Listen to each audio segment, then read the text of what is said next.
Hello बच्चों, let's see the question.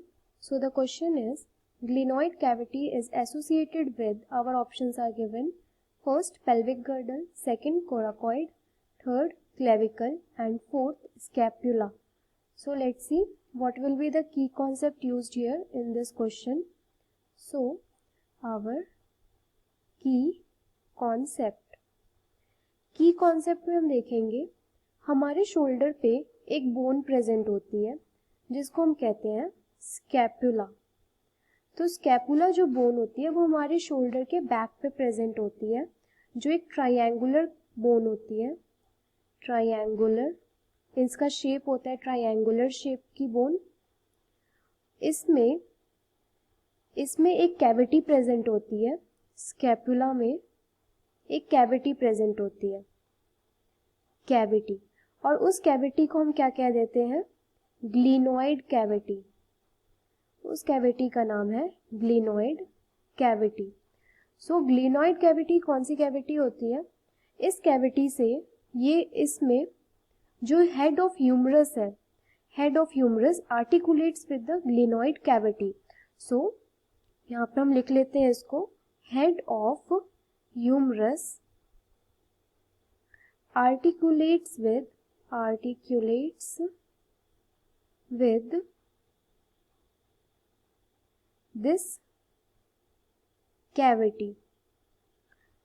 सो यहाँ पर जो हमारे हैंड की जो बोन होती है जिसको हम कहते थे, जिस आर्म की जो बोन होती है जिसको हम कहते हैं ह्यूमरस, उसका जो हेड होता है वो ग्लिनॉइड कैविटी से जाके आर्टिकुलेट करता है और फॉर्म करता है बॉल एंड सॉकेट टाइप का जॉइंट। सो यहाँ पर हमारा क्या प्रेजेंट था, क्या क्वेश्चन था, glenoid cavity is associated with. तो ग्लिनॉइड कैविटी कहाँ पे प्रेजेंट होगी? पेल्विक गर्डल में।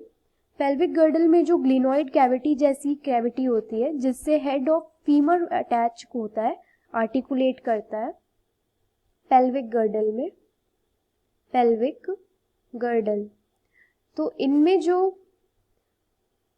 कैविटी प्रेजेंट होती है उसको हम कह देते हैं एसिटाबुलम। तो जो एसिटाबुलम होता है वो कैविटी प्रेजेंट होती है पेल्विक गर्डल में, और ग्लिनॉइड कैविटी प्रेजेंट होती है स्कैपुला में या पेक्टोरल गर्डल में। तो यहाँ पर हमारा फर्स्ट ऑप्शन तो नहीं होगा। सेकंड गिवन है कोराकॉइड। कोराकॉइड एक टाइप का प्रोसेस होता है, एक कोराकॉइड प्रोसेस कहते हैं, वो हमारी बोन प्रेजेंट होती है हमारे शोल्डर में।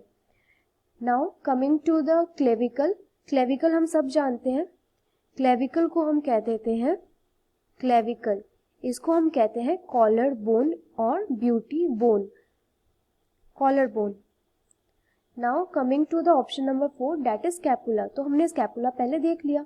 स्कैपुला एक ट्रायंगुलर बोन होती है, फ्लैट बोन होती है जो हमारे शोल्डर के बैक पे प्रेजेंट होती है, और ये पेयर्ड बोन होती है। तो यहाँ पर हमारा फाइनल आंसर क्या हो जाएगा? हमारे यहाँ आंसर हो जाएगा option number 4 that is scapula. तो ये है हमारा final answer. Hope this would help you. Best of luck.